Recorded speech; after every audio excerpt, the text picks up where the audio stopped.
my name is Chad Williams. I'm the Director of Research for the Oklahoma Historical Society, and I was a curator for the Oklahoma Century Chest exhibit. The Century Chest was buried in 1913 at the First Lutheran Church of Oklahoma City.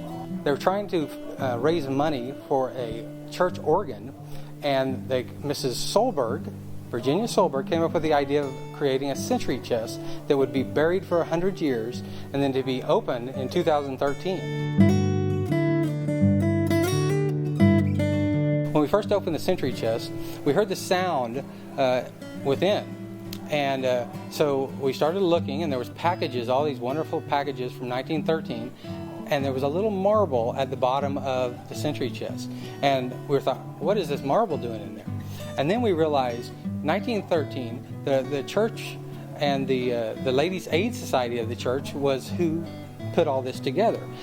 Who's going to be around all these ladies in 1913? They're kids. So there's this wonderful marble that was in the century chest.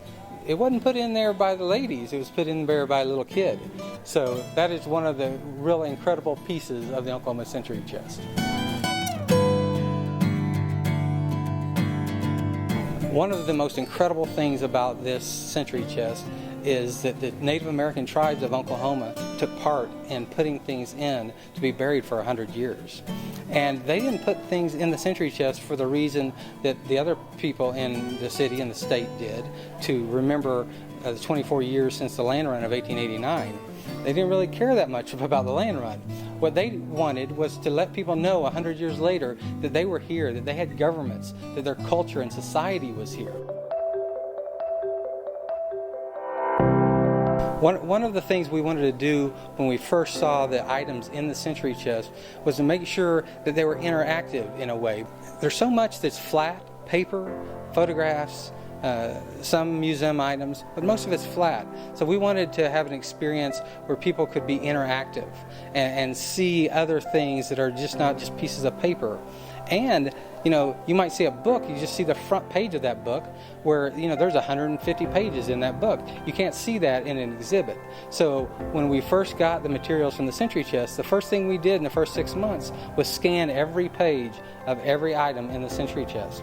And then we put that on our online website so people can research this great exhibit and the materials in it after they've seen the exhibit and gone home. So that's all available on the website, and it's available at the end of the century chest on a touchscreen monitor.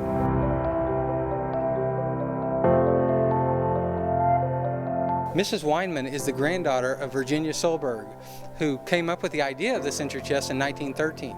Mrs. Solberg had 2 little girls, and one of the little girls didn't have any children. One of the little girls had one little girl of her own, and that was Mrs. Weinman. And she was here April 22nd, 2013, 100 years after the century chest was buried, to pull out the first package from the century chest.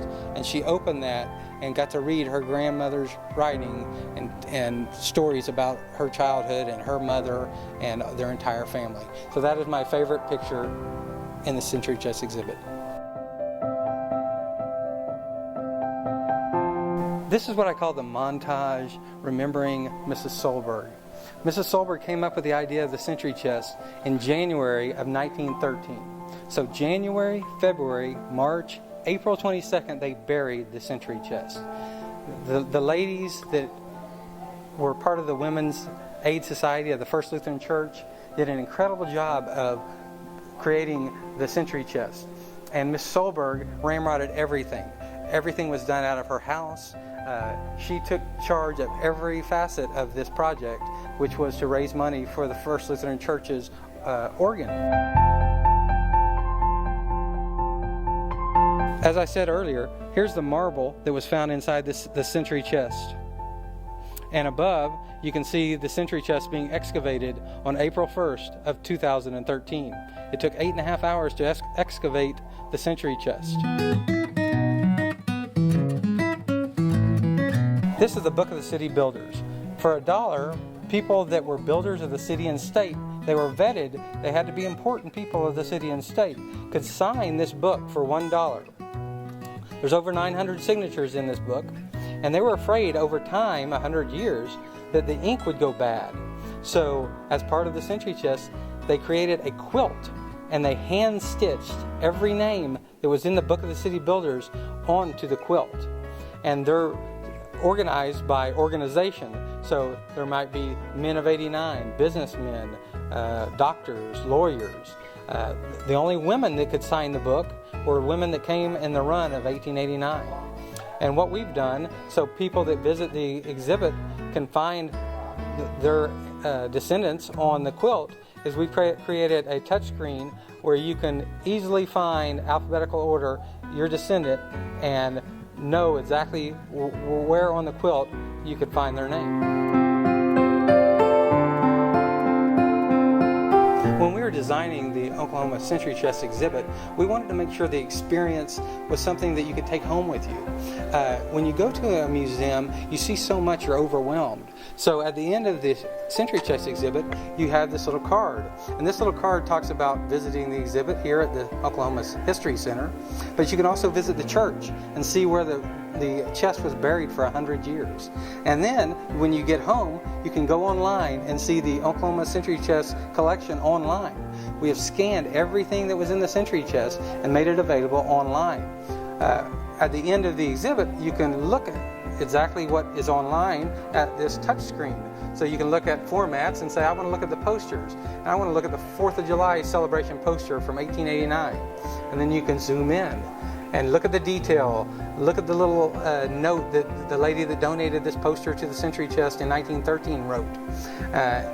It's just a wonderful way to let people get more interactive with the exhibits and see more and be able to research about what's going on with the Century Chest.